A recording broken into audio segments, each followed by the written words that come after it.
Now as the next part of kind of getting this spruced up, we've got the handlebars painted and drying. Now I want to paint the base of this stem here where the seat perch is. We got to get the seat off, and the seat has 4 bolts that have an Allen head on them. Now there's an Allen head on both sides, so it must be some kind of sleeve screw.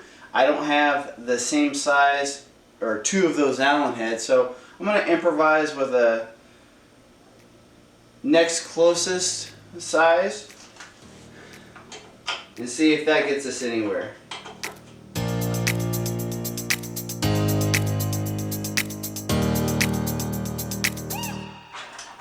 I'm realizing I have my back to you guys. It's not very polite.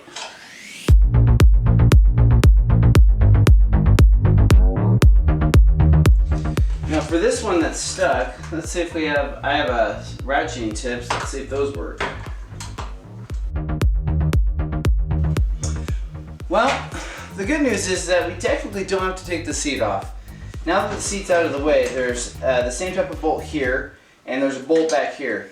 We can take those off, slide this back, and it gives us access to the part that we want to paint, which is the base here. Alright, we'll do that next. Well, I finagled with it a little bit more and tinkered with the right Allen size head, and we got it. However, it is still pretty stripped out, so we're going to have to be careful with that. Now we've got the seat off, all we have to do is remove this final bolt back here on the back axle, and we can remove this, separate the 2 pieces, and start taping it up so we can get the stickers off and paint this. Here we go.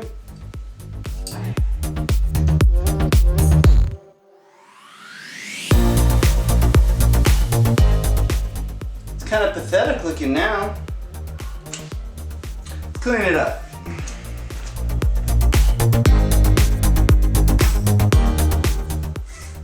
You can really see, looking at the 2 tones of paint, that this thing has really been faded. It's spent some time out in the sun, which is part of the reason why I want to paint it and make it look a little bit better. Unfortunately, the part I want to paint is down here, and this is the faded part. Maybe we'll have to do something about that then. Now what I'd like to do is get these stickers and decals off. You know, looking at the faded paint, we probably really do want to repaint this, whether it's yellow, red, or black, or whatever new color we want. In order to do that, we got to get these decals off because I don't really want to paint over theirs. I'm going to start by trying to use a heat gun and see if the heat gun will make them tacky enough to peel off, and then we'll just get rid of the adhesive some other way.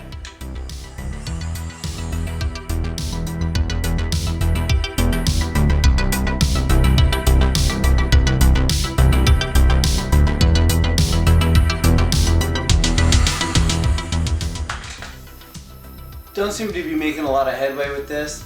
Let's just get a razor blade.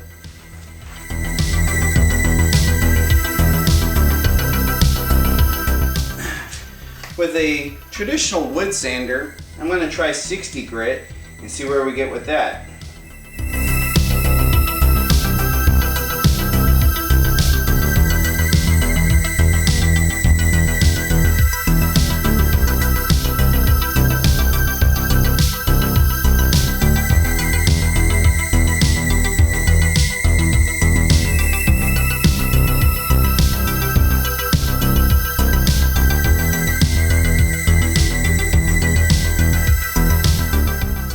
So now from here, basically all I want to do is get some Goo Gone or Goof Off and wipe off any of the leftover adhesive, and then we're going to go ahead and progressively work up the sanding process. So that was an actually pretty aggressive 60 grit. Then we'll go to maybe probably 120 or something, maybe 220, then a 400, and then that should give us a pretty good smooth surface in order for us to prime it and then throw a coat of paint on it. That's next. Here we go.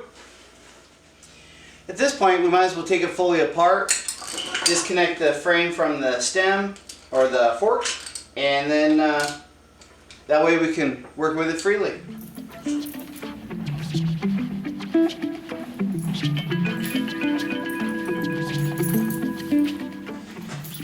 So I've actually started making some headway.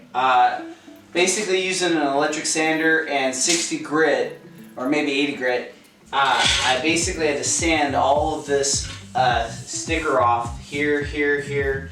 And then I basically just started doing a light sanding of the rest of it. And then I went to a 120 after that. And I'm just gonna progressively move up. I'm gonna go to a 220 after this. And again, we're just progressively just trying to smooth out all the rough edges that I created with the really coarse grit. I didn't show that on camera because it was just really dull, just me working away. And then I used a little bit of paint thinner to get rid of the adhesive that was left behind. And you can see I definitely worked through into the metal some. And that's okay. It's all part of the fun, right? And this is 220. And we're just going to rough it over just to smooth out some of the coarser edges.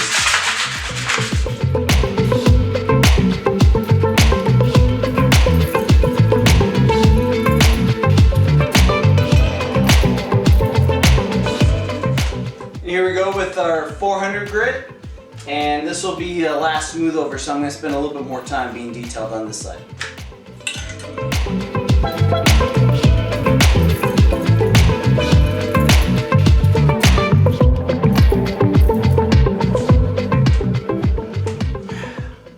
There you have it.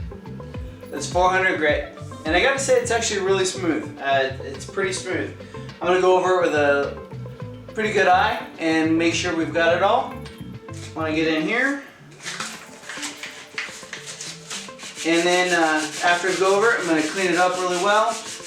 Probably use some degreaser on it, make sure that there's no contaminants. Even though we're using, pretty basic paint with Rattle can, still want to make it look as nice as possible, and to do that you want to make sure there's as few blemishes underneath the surface where the paint's going to go. Not sure how well we're capturing this, but basically there's like a plastic piece that goes in here as kind of a decorative finish. I pried some of that out and just covered it with tape so that way when we push it back in, the pieces that are exposed won't show the primer or the paint.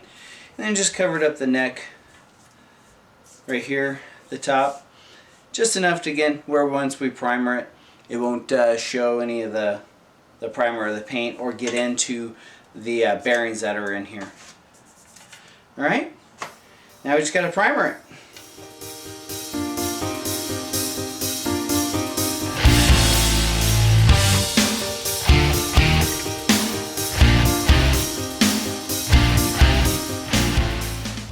Alright, so we'll let that dry for a few minutes so it can tack up, and then I can hang it from one of these holes, and then we can finish the neck. Alright, it's been about 10 minutes. We're just going to go ahead and finish the neck here, and we're going to hang it up for the night, let it dry, and we'll be back to paint tomorrow.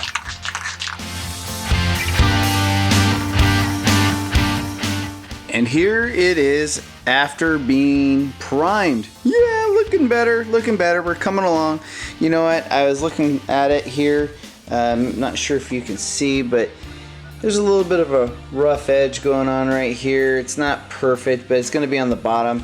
I'm not going to worry about that too much because this project's kind of turned into a long overhaul. It's actually been a couple weeks now that I've been doing this. All the painting and the sanding and stuff, it's been a process. So what we're going to do here is we're going to figure out a way that we can put this in a spot where I can paint it. We're going to do some Rattle can paint like we did the handlebar, and I just got to figure out where to put it. Firstly though, we're going to tape it off because we're going to go a different color here and we're going to go a different color here. We're going to go back to red here like the handlebar. I think we'll keep this yellow, and I guess the handlebar stem will stay yellow as well. Yeah, why not? Here we go!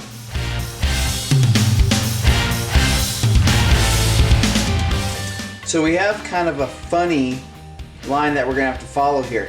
The weld creates kind of a very uneven surface to try to follow the tape. What we're going to do is we're going to follow the metal line here where the metal and the weld meet. We'll tape that line, and that'll be our clean line to paint for our red here and our yellow up here.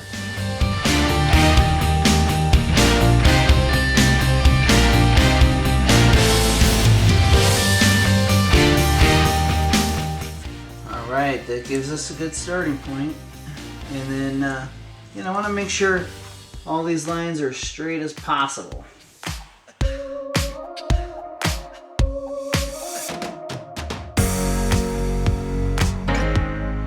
There we go. That's our starting point for paint. All right, let's find a spot to paint this and get our paint ready. Which is to say, let's just shake up a can for a minute and then spray paint it. Here we go. Well, here we are again in our makeshift paint booth, and I'm just gonna send it. Let's go for it.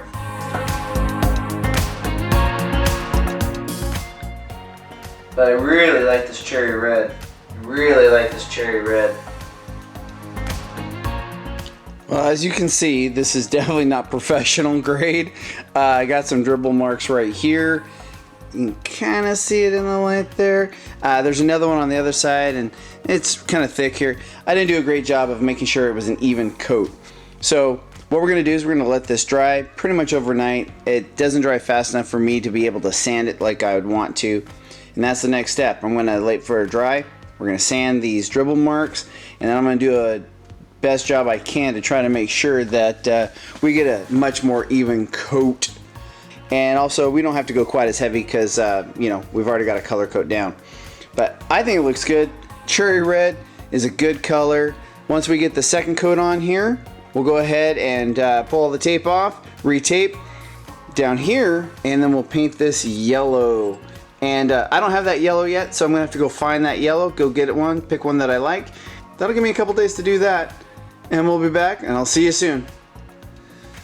Now that the paint is dry, what I want to do is fix this kind of drip that we've got going on right here. I started to do it just to test it out and make sure it was going to work, and you can see I kind of nicked the paint a little bit. But basically what I've taken is a straight blade and wrapped 2 pieces of tape around the sides of it so that there's a little bit of gap on the ends so that I can start shaving off a little bit of this. That way I can sand it and I don't have to sand a bunch of material off. I can shave it with this.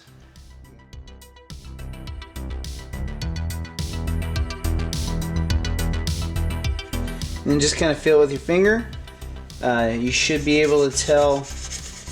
Ideally, you don't really want any ridges. You know, depends on how much perfection you're going for. We got a kind of a drip here. I'm not gonna worry too much about it. This is a toy, and in the end, a lot of this is basically coming down to you know, just testing out paint and playing with it a little bit, so I can get a little more familiar with using paint. All right, I'm gonna wipe this down pretty good. We'll go for a second coat. All right, we're back to the world's worst paint booth, and we're just gonna start throwing some paint. I think she looks good. All right, here's our finished product. I think it looks pretty good. There's still a little bit of a drip here.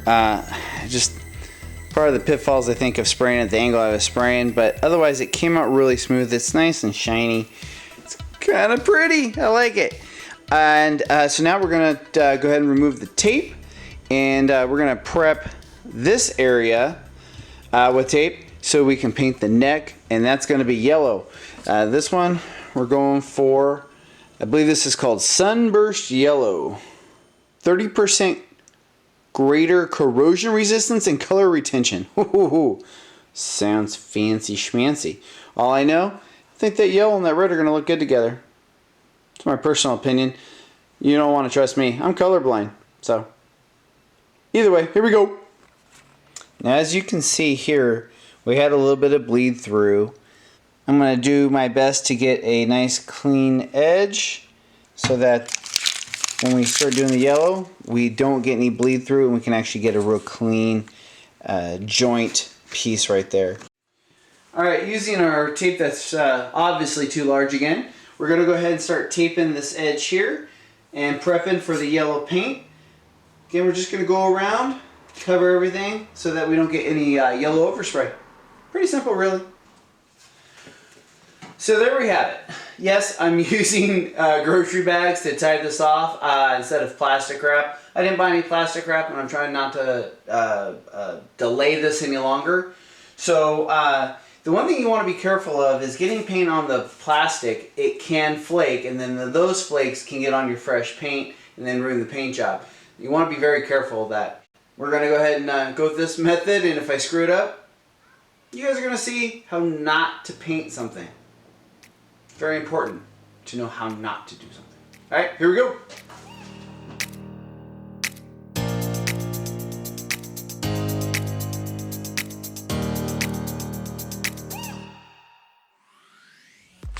Well, here's coat number 1. And for the most part, it's actually coming out pretty good. There's one spot right here that I'm gonna have to take a closer look at. But being able to hold it in place and not suspend it and move it around by hand has really kind of helped. I really like that much better.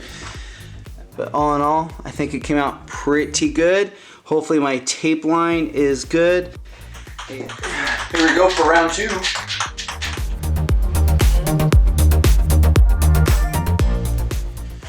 Alright, we went a little heavy that round, but I'm okay with it.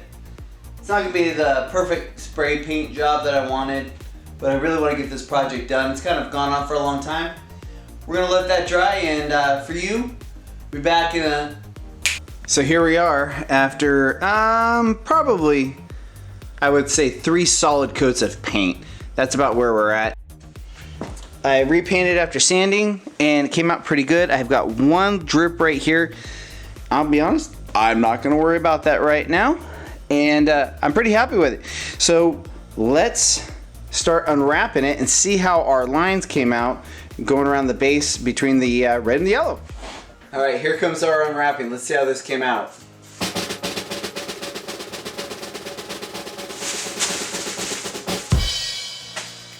Whoops. Hopefully we got a fairly crisp line. Well, no, hopefully we got a really crisp line. So here she be. Not bad. Not too bad at all. It's not perfect, unfortunately. The paint that we sprayed kind of got a little coarse. I think maybe I got a little too far away, got a little bit of too much overspray. It's got a little bit of a kind of that aerosol coarseness that you get. And so I'm going to see, we're going to try that process I used with using the rubbing compound. I'm going to see if we can't smooth that out a little bit after a little bit of a wet sand. We'll go back to that. Maybe we can do it again. If not, we'll spray one more layer, of course covering up the red. But I gotta say, I personally like it. I personally like it. It's coming together. It's coming together. Here we go. We're going to start with a 1500 grit, which is probably a little higher than what I should go. So I'm going to do this by hand. I don't feel really comfortable using a sanding block. And I'm going to go by feel.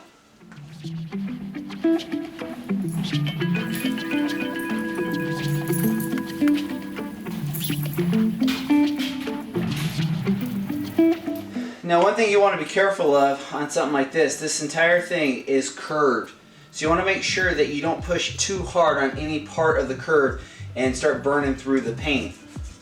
So just a really light touch. Let the sandpaper do the work. And you really want to pay particular attention because this is the tightest curve on the top and bottom of this.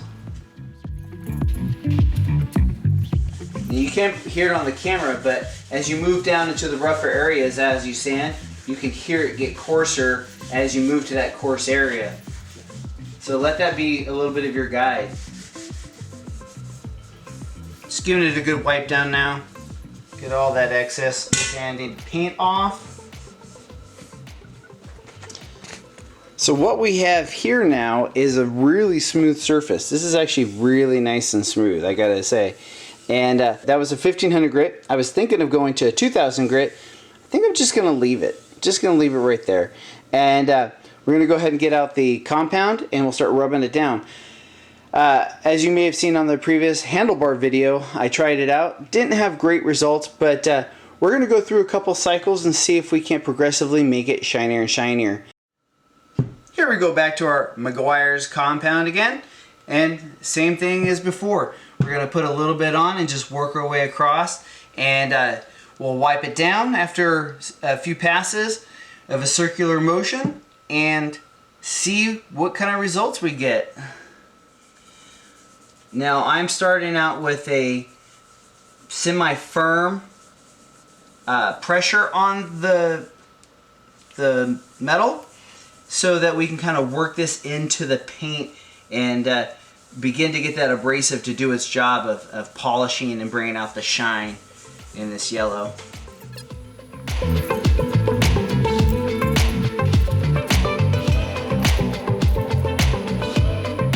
So that's round one. It has a little bit of a dull shine, if that makes any sense. It's very smooth. It is very smooth. We're gonna go for another round. We're gonna go ahead and polish that up a little bit more, and hopefully we'll bring out that luster. Either way, that's a nice coat. And well, maybe not the kind of the bright, brilliant shine I was looking for. It might actually work out pretty nice like this. Let's keep going. Round two. I'm actually really starting to like that. Again, it doesn't have a brilliant shine like a car paint job would, but it does have a nice smooth surface, and it has a pretty nice color to it.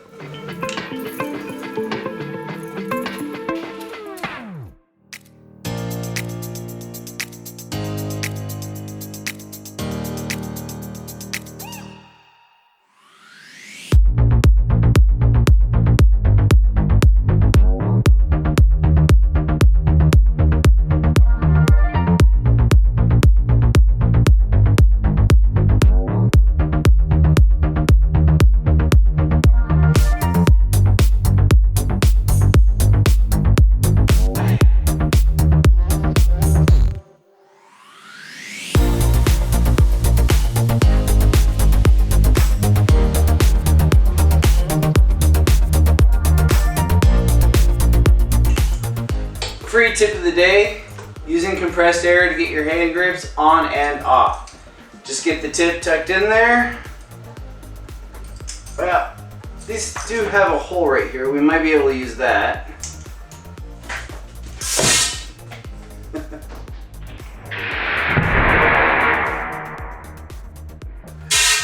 Nope. Apparently it's good to shoot this one off though.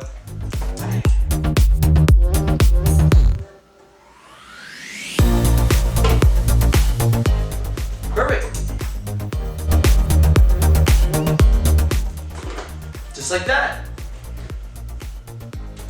All you gotta do is just wiggle it, just a little bit. No.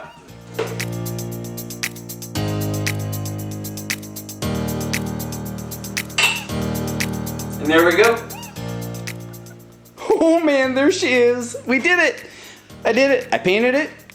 It's not perfect, you know, to my standard. To anybody else, naked eye probably looks fine, but I think it looks good, especially at a glance.